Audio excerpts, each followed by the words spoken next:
The War of the Worlds. By H. G. Wells. Chapter 4. The cylinder opens. When I returned to the common, the sun was setting. Scattered groups were hurrying from the direction of Woking, and one or two persons were returning. The crowd about the pit had increased and stood out black against the lemon yellow of the sky, a couple of hundred people perhaps. There were raised voices, and some sort of struggle appeared to be going on about the pit. Strange imaginings passed through my mind. As I drew nearer, I heard Stent's voice. "Keep back. Keep back." A boy came running towards me. "It's a movin'," he said to me as he passed, "a screwin' and a screwin' out. I don't like it. I may go and I am." I went on to the crowd. There were really, I should think, 200 or 300 people elbowing and jostling one another, the one or two ladies there being by no means the least active. "He's fallen in the pit," cried someone. "Keep back," said several. The crowd swayed a little and I elbowed my way through. Everyone seemed greatly excited. I heard a peculiar humming sound from the pit. "I say," said Ogilvy, "help keep these idiots back. We don't know what's in the confounded thing, you know." I saw a young man, a shop assistant in Woking I believe he was, standing on the cylinder and trying to scramble out of the hole again. The crowd had pushed him in. The end of the cylinder was being screwed out from within. Nearly 2 feet of shining screw projected. Somebody blundered against me and I narrowly missed being pitched onto the top of the screw. I turned, and as I did so the screw must have come out, for the lid of the cylinder fell upon the gravel with a ringing concussion. I stuck my elbow into the person behind me and turned my head towards the thing again. For a moment that circular cavity seemed perfectly black. I had the sunset in my eyes. I think everyone expected to see a man emerge. Possibly something a little unlike us terrestrial men, but in all essentials a man. I know I did. But, looking, I presently saw something stirring within the shadow. Grayish billowy movements, one above another, and then 2 luminous discs, like eyes. Then something resembling a little gray snake, about the thickness of a walking stick, coiled up out of the writhing middle, and wriggled in the air towards me, and then another. A sudden chill came over me. There was a loud shriek from a woman behind.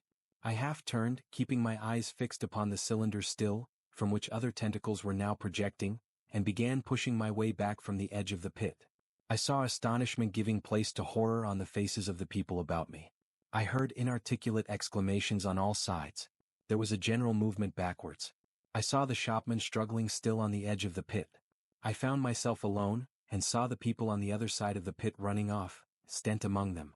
I looked again at the cylinder and ungovernable terror gripped me.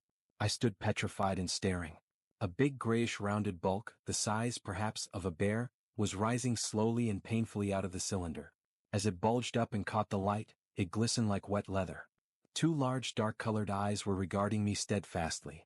The mass that framed them, the head of the thing, was rounded and had, one might say, a face. There was a mouth under the eyes, the lipless brim of which quivered and panted and dropped saliva. The whole creature heaved and pulsated convulsively. A lank tentacular appendage gripped the edge of the cylinder, another swayed in the air. Those who have never seen a living Martian can scarcely imagine the strange horror of its appearance.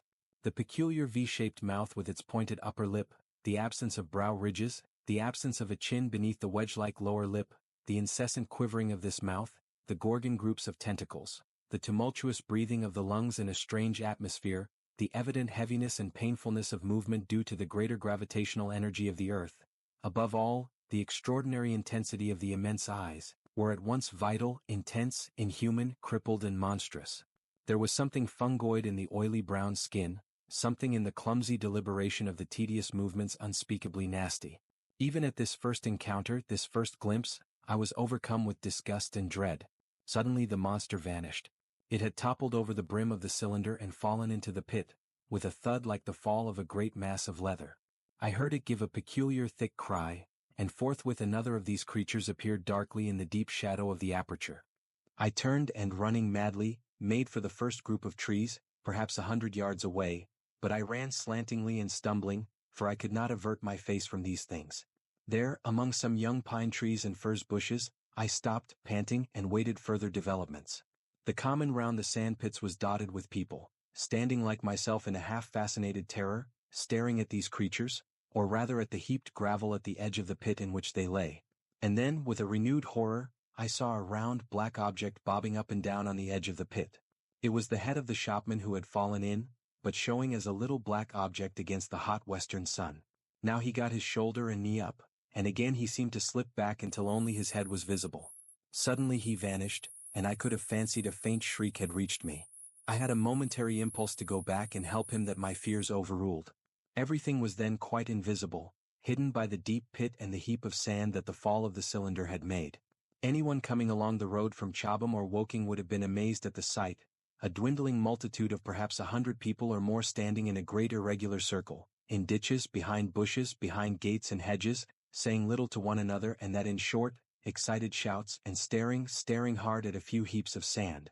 The barrow of ginger beer stood, a queer derelict, black against the burning sky, and in the sandpits was a row of deserted vehicles with their horses feeding out of nosebags or pawing the ground.